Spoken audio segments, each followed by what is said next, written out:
ఎలా ఉన్నారు? బాగున్నారా? మేమైతే చాయ్ ఇప్పుడు తాగుతున్నామండి. ఎందుకంటే పొద్దున్నుంచి వర్షం పడుతుంది. అది కాక ఈరోజు మాకు నల్లు వచ్చింది. 5:30కే నల్లు వచ్చింది. నీళ్ళు పట్టినాం, అవి పట్టినాం, బట్టలు వేసినాం, మిషన్లో 2 ట్రిప్పులు బట్టలు పెట్టినాం. పని అంత అయింది. అందుకని ఇక చా తాగాలి. చా తాగకపోతే ఎట్లనో అవుతుంది, తలనొస్తుంది వస్తుంది నాకైతే. వర్షం పడుతుంది కదండి, చల్లగా చేతులు కాలు చేతులు చల్లగా అయిపోయినాయి జర. ఎందుకంటే చా తాగితే బాగుంటుంది, చా తాగుతామండి. మీరు చా తాగా అన్నం తినండి. ఇప్పుడైతే అన్నం తినే టైం అనుకో, కానీ చా తాగుతున్నాము. చా తాగకపోతే ఇది ఈరోజు అయితే మాకు నీళ్ళు వచ్చినాయి. ఇంకా అన్నం తినలేదు. గుడ్డుకూర వండినాం, అన్నం వండినాం, ఇంకా నీళ్ళు పట్టినామండి. ఇతరు నీళ్ళు బాగానే వచ్చినాయి. ఓనర్ వాళ్ళు 3 డ్రమ్ములు పెట్టినారు, మేము 1 డ్రమ్ము పట్టినాము.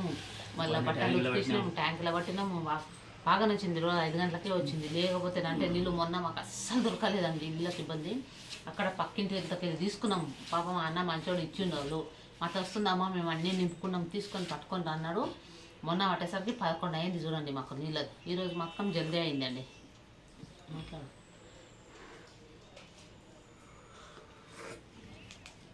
నీళ్ళు అయితే తొందర పట్టినామండి. అయిపోయింది. ఇప్పుడు స్నానం చేసి ఇప్పుడు చేస్తున్నాండి. ఎందుకంటే చల్లగా ఉంది కదండి, ఓన్లు అంతా నండి రైట్ తిరగడం పైకి కిందికి. అదానికి స్నానం ఇక్కడ బాగుంటుందని స్నానం చేసుకున్నాండి. నీళ్ళలో నాటకమైంది కదా, అందుకని ఇక చాలా తాగలేదు. పాలు దిగితే లేకుండా అండి, మా కాడ పాలు లేకుండా ఇప్పుడు తెచ్చిండు మా పిల్లగాడు పాల ప్యాకెట్. అయితే పాలు తెగిస్తే ఇప్పుడు తాగినాము. పనికిట ఒక 3 రోజులేదండి, ఈరోజు 3 రోజులే. సో సండే ఆదివారం వెళ్ళి సోమవారం మంగళవారం కూడా లేదండి, రేపు పోవాలి తప్పనిసరి. ఇట్లనే అంటాడు లేదండి, రేపు తప్పనిసరి ఉంది పని. ఇదానికి అంతేలేండి, వారం అంతా కరెక్ట్గా చేస్తాడు. మళ్ళీ వారం కల్లి 10-15 రోజులు ఇక ఇంటికనే ఉంటాడు అనుకో. చూస్తుంది కదా రేపు పోతా పుట్టే పనికి. ఎప్పుడైనా పోయిన నెలల గిట్ట ఇట్లే చేస్తాడు చూడండి. పని ఉంటుంది. పని మంచిగా ఉంటేనంటే మాకు ఇబ్బంది ఉండదు. పని మంచిగా పని పనికి ఇబ్బంది బాగా. ఈ కరెక్ట్గా ఇల్లుగల కిరాయి కట్టేటప్పుడు బండి పైన వస్తుందండి. ఇల్లుగల కిరాయి బండి పైన ఒకటే నెల, ఒకటే వారం తేడా ఉంది దానికి.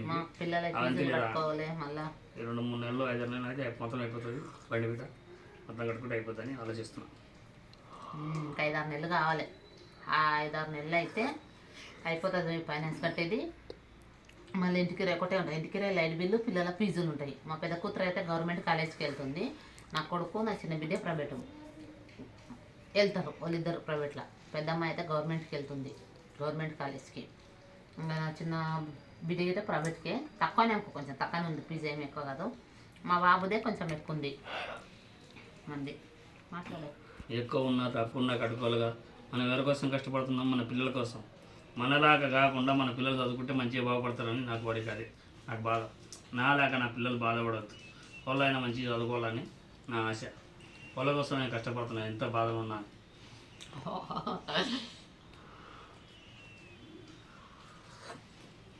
వాళ్ళ కాలమైన వాళ్ళు ఆడాలని మా వారికి నేను కన్నా బాధపడి వాళ్ళని చదివిస్తున్నామండి.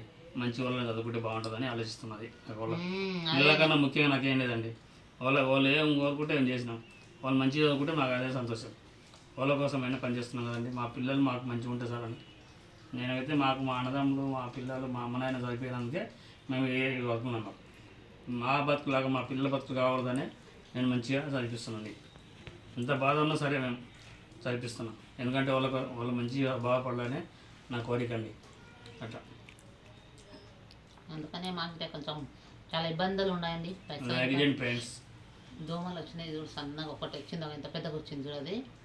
ఇలా దోమలు తక్కువ ఉన్నాయి, అన్నిగానం లేవు. ఎందుకంటే వర్షాలు వానాలు పడుతున్నాయి కదా కంటిన్యూ. పడేటందుకు దోమలు తక్కువ ఉన్నాయి, లేవు. ఎడన్నా ఒకటే ఉండదు, ఎక్కువ లేవు. లేకపోతే ఎన్ని దోమలు అండి మా కాడ అయితే. ఇట్లా ఊపోకరు అన్ని గరుస్తాయి. ఒక 20-30 కూడా ఫ్యాన్ పెట్టి అది అగరబత్తి పెట్టకుంటే అంత గరుస్తాయి. చాలా ఉన్నాయి ఈ ఏరియాలో దోమలు మాత్రం. అయినే కాదులేండి, ఆడైనా ఉన్నాయి దోమలు, చాలా ఉన్నాయి. ఊర్లో అయితే ఇంకా మా చెల్లెళ్ళ ఊర్లలో ఒక్కొక్క దోమ ఇంతుంటుంది. మనుషులకు తక్కువ ఉంటుంది. ఇంకో ఊర్లలో మేకలు, గొర్రెలు ఉంటాయి కదా, ఎడ్లు, బర్రెలు ఉంటాయి కదా, వీటికి పడుతుంది. మనుషులకు తక్కువ గరుస్తాయి ఊర్లలో. ఎందుకంటే పశువులకు ఎక్కువ ఉంటాయి, పశువుల రక్తాలు తాగుతాయి. అవి మనుషులకు 60 ఎక్కువ. నేను చూసిన ఇక్కడ హైదరాబాద్ అనే పశువులు గీసులు లేకుండా కదా, మనుషులకే రక్తం పీల్చుకొని తాగుతాయి రక్తం. మేము వచ్చిన కొత్తలు ఇక్కడ అక్కడ కిటికీ ఇక్కడ జాలి పెట్టి లేకుండ్రండ్రి, ఎన్ని దోమలు. పొద్దున్నే లేస్తే ఇట్లా మేము ఏడ అనుకున్న పిల్లలు అనుకుంటే గోడల కొట్టి చూడదే రక్తాలు తాగి లైన్గా కుక్కుంటుండే అన్ని దోమలు. ఎందుకంటే ఆడ మీనా జాలి కిటికీ పెద్ద కుల్ల ఉండే. ఇంకా మేము ఓనర్ వాళ్ళకి చెప్తే కిటికీ పెట్టిండ్రు. పెట్టిపించినాక ఇక దోమలు తక్కువైనాయి చూడండి. మనం పెట్టిపించుకున్నాం. పైసలు మొత్తం వాళ్ళే ఇచ్చిండ్రు. పైసలు ఇచ్చిండ్రు, మనకు కావాల్సింది మనం చేపించుకున్నాం, పైసలు ఇస్తాయని అంటే ఇచ్చిండ్రు. పైసలు మొత్తం వాళ్ళే ఇచ్చిండండి. మేమైతే మాకు తెలిసిన వాళ్ళ నాన్న ఉండి అతను వచ్చి పెట్టిండు. కార్పెంటర్ ఉండండి, అది చెప్పినాము. అతని మాకు అర్థం చేసుకొని తొందరగా చేసిండండి. లేకుంటే దోమలు చాలా ఉంటుండే ఇంట్లో. ఫుల్ ఇక్కడ బయలే అక్కడ బయలే ఎంత మూసినా అని దోమలు వస్తూనే ఉండే. ఇప్పుడు ఏం ప్రాబ్లం లేదు. ఫస్ట్ ఉన్న 20 ఏం చేసిందంటే వాళ్ళు పెట్టుకున్నారు, వాళ్ళు తీసుకొని పోయిండ్రు. ఇప్పుడు మేము కాల్ చేసినా వాళ్ళు ఎలుగులో అట్లే ఉంటుంది ఫిక్స్. అది ఏంటంటే అట్టలా కట్టుకున్నారు ఫస్ట్. మనం అట్ట పెట్టలేం కదా, మనం ప్రేమ పిట్టి వేయించాం అంతా దోమలు రాకుండా. అట్టలా పెట్టినాం కదా, ఇప్పుడు ఏం టెన్షన్ లేదు. ఉన్నా అని మేము పోయినా అని వేరే వాళ్ళు వచ్చినా వాళ్ళకి ఎప్పుడు ఉంటుంది లైఫ్ లాంగ్ వాళ్ళు ఇంటి పడి ఉంటుంది. అది తీసేది వస్తుంది. ఎందుకంటే డబ్బులు అంటే వాళ్ళే ఇచ్చిండ్రు, ఓనర్ వాళ్ళు ఇచ్చిండ్రు. వాళ్ళు ఇచ్చారు కానీ మనం చేయించాం. బాగానే ఉండాలి మంచిగా. సరే ఫ్రెండ్స్, మా ఛానల్ సపోర్ట్ చేయండి, లైక్ చేయండి ఫ్రెండ్స్, మా ఛానల్ సపోర్ట్ చేయండి ఫ్రెండ్స్.